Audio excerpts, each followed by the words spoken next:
राधे राधे भक्तों। आपका स्वागत है आपके अपने चैनल मनमोहन क्रिएशन में। आज मैं आपको माघ मास के छठे अध्याय का महात्म सुनाऊंगी। धर्मस्थल में स्नान दान और पूजा पाठ से जन्मों के पाप नष्ट हो जाते हैं। इस मास में किए गए किसी भी कर्म का फल हमें कई गुना होकर मिलता है। अच्छे कर्म करेंगे वो भी कई गुना होकर मिलेंगे, बुरे कर्म करेंगे वो भी कई गुना होकर लेंगे ना। इसलिए कुछ गलती से बुरे कर्म करो मत, ज़्यादा से ज़्यादा अच्छे कर्म करने की कोशिश करते रहो। यह सबसे अच्छा कर्म है कि आप माघ मास महात्म सुन रहे हैं। जय श्री कृष्णा, जय श्री राधे। भगवान को याद करते हुए हम महात्म की ओर चलते हैं। जिन्होंने माघ मास के प्रभाव से सूर्य के रथ पर स्थान पाया था, यह कहानी दत्तात्रेय जी ने राजा सहस्त्र अर्जुन को सुनाई थी। अब आगे दत्तात्रेय जी कहते हैं कि राहे राजन, अब मैं तुम्हें एक और प्राणी कथा कहता हूँ, ध्यान पूर्वक सुनो। पूर्व समय में सतयुग में उत्तम निषेध नामक नगर में हेम कुंडल नाम का वाला धनी वैश्य जो कुबेर के समान था वो रहा करता था। वो बहुत कुलीन अच्छे कर्म करने वाला, देवता अग्नि और ब्राह्मण की पूजा करने वाला, खेती का काम करता था। वह गौ भैंस घोड़े आदि का पालन करता था। दूध दही गोबर छाछ गुड़ चीनी आदि अनेक वस्तुएं बेचा करता था, जिससे उसने बहुत साधन इकट्ठा कर लिया। और वो बूढ़ा हो गया। वो मृत्यु के निकट समझकर उसने धर्म के कार्य करने प्रारंभ कर दिए। भगवान विष्णु का मंदिर बनवाया, कुएं तालाब बावड़ी आम पीपल के पेड़ वृक्ष तथा सुंदर सुंदर बाग बगीचे लगवाए। सूर्य उदय से सूर्य अस्त तक वह दान करता रहता। गांव के चारों तरफ जल के प्याऊ लगवाए। उसने सारे जन्म भर जितने भी पाप किए थे उनका महान पुण्यकर्म करके प्रायश्चित करने लगा। उसके दो पुत्र उत्पन्न हुए, जिसका एक का नाम था कुंडल और दूसरे का नाम था विकुंडल। जब दोनों लड़के युवावस्था में हुए तो हेम कुंडल गृहस्थी का सब कार्य उन दोनों को सौंपकर तपस्या के निमित्त वन में चला गया। वहां भगवान विष्णु की आराधना के में शरीर को सुखाकर अंत में भगवान विष्णु के लोक को प्राप्त हुआ। उसके दोनों पुत्रों को धन वैभव का मद था, अहंकार था, जिससे वे दोनों बुरे कर्मों में लग गए। वैश्य कामी बने, वीणा और बाजे बजाते हुए वैश्य के साथ गाते फिरते थे। अच्छे सुंदर वस्त्र पहनकर सुगंधित तेल आदि लगाकर चापलूसी करने वालों लोगों से घिरे रहा करते थे। हाथी की सवारी सुंदर घरों में रहते थे। इस प्रकार वे धन को बुरे कर्मों में नष्ट करते रहे। किसी भी साथ सत्य पात्र में धन को नहीं लगाते थे, ना ही कोई हवन, ना ही कोई देवता को, ना ही कोई ब्रह्मा जी की तथा विष्णु जी की सेवा पूजन करते थे। थोड़े दिनों में उनका सब धन नष्ट हो गया।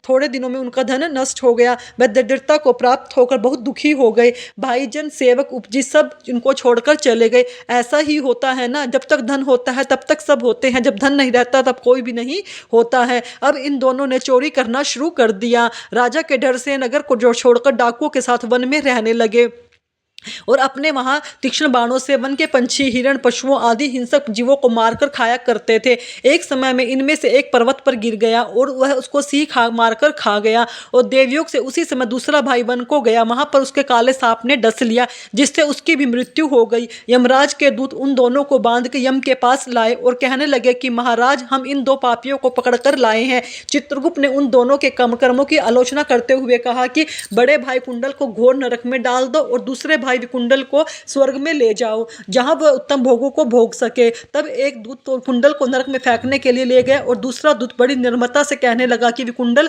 चलो तुम अच्छे कर्मों से स्वर्ग को प्राप्त होकर अनेक प्रकार के भोगों को भोग कर सुख जियो। विकुंडल बड़े विस्मय के साथ मन में संशय कर दूत से कहने लगा कि यमदूत, मेरे मन में बड़ी भारी शंका उत्पन्न हो रही है। अंततः मैं तुमसे पूछता हूँ, कृपया करके मेरे प्रश्नों का उत्तर दो। हम दोनों भाई एक ही कुल में उत्पन्न हुए, एक जैसे कर्म किए। दोनों भाइयों ने कभी भी कोई शुभ कर्म नहीं किया, फिर एक को नरक और दूसरे को स्वर्ग कैसे प्राप्त हुआ? मुझे स्वर्ग में जाने का कोई भी कारण दिखाई नहीं देता है। कृपया करके मुझे बताओ कि मेरे को यमदूत कहने लगे कि विकुंडल, माता पिता पुत्र पत्नी भाई बंधु बहन सब जन्म के कारण होते हैं और जन्म कर्मों को भोगने के लिए ही प्राप्त होता है। जिस प्रकार एक वृक्ष पर अनेक पंछियों का आगमन होता है, उसी तरह इस संसार में पुत्र भाई माता पिता का भी संगम होता है। इनमें से जो जैसे जैसे कर्म करता है वैसे वैसे फल भोगता है।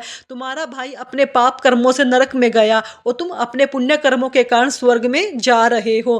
तब विकुंडल ने बड़े आश्चर्य से पूछा कि मैंने तो कभी भी कोई धर्म का कार्य नहीं किया, सदैव पापों में ही लगा रहा। मैं अपने पुण्य के कर्म को नहीं जानता हूँ। यदि तुम मेरे पुण्य कर्म को जानते हो, कृपया करके मुझे बताओ।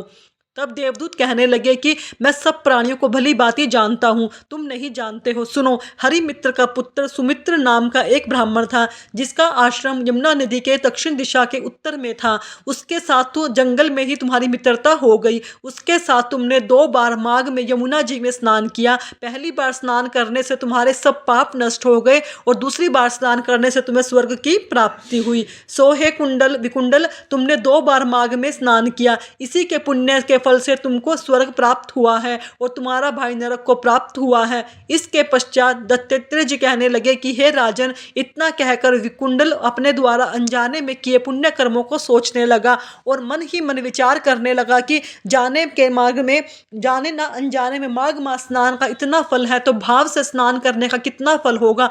उसके बाद जो अपने भाई के दुखों को सोचकर दुखित होकर विनम्र पूर्वक मीठे वचनों से दूत से कहने लगे, दूत सज्जन पुरुषों के साथ सतपग चलने से मित्रता हो जाती है और यह बहुत कल्याणकारी होते हैं। मित्र प्रेम की चिंता ना करते हुए तुम मुझको इतना बताने की कृपा करो कि कौन कौन से कर्मों से मनुष्य यमलोक को प्राप्त नहीं होता है, क्योंकि तुम तो बहुत सब कुछ जानने वाले हो। माघ मास महात्म 6 अध्याय समाप्त। यमदूत ने विकुंडल के प्रश्नों का क्या उत्तर दिया, इसकी कथा हम कल जानेंगे। अंत में फिर कहूंगी, पल पल आयु कम हो रही है, विश्वास के साथ हम मृत्यु के करीब चले जा रहे हैं। जीवन फूटे हुए घड़े की तरह है, चुप भरते रहो, पर वो साथ ही साथ खाली भी होता रहता है ना। जिस वक्त हमारा जन्म होता है उसी तरफ मृत्यु निश्चित हो जाती है। एक यात्रा, एक जर्नी शुरू हो जाती है। श्री कृष्ण की कृपा से अभी भी समय है, अधिक से अधिक शुभ कर्म करके हे मानव जीवन अपना जन्म सफल बना लो, मन में बसा लो। जीवन का कोई भरोसा नहीं है, इसलिए अभी भी समय है। बार बार याद दिला रही हूँ, अभी भी ज़्यादा से ज़्यादा नाम जाप करके जन्म मृत्यु के चक्कर से मुक्ति पा लो, क्योंकि कलयुग में यह करना बड़ा आसान है। कलयुग केवल नाम आधारा, सिर्फ नाम जाप करके ही हरि भक्ति, मुक्ति, शक्ति सब कुछ पा सकते हैं ना। युगों में हमें पूजा पाठ कितनी ही चीज़ें करनी पड़ती थी, बट कल युग में सिर्फ शांत में बैठकर नाम जाप करते रहो, अपनी हर सांस के साथ प्रेम से मन में हर समय जपते रहो, हरे कृष्णा कृष्ण कृष्ण हरे हरे, हरे राम राम राम हरे हरे। इस मंत्र को हमेशा अपने मन में जपते रहिए। परमात्मा की कृपा, असीम कृपा से आपको एक दिन भगवत प्राप्ति हो जाएगी। अगर आपको मेरी वीडियो अच्छी लगे तो चैनल को सब्सक्राइब करें, वीडियो को लाइक करें, अपने दोस्तों के साथ शेयर करें, कमेंट में राधे राधे अवश्य लिखें। धन्यवाद दोस्तों।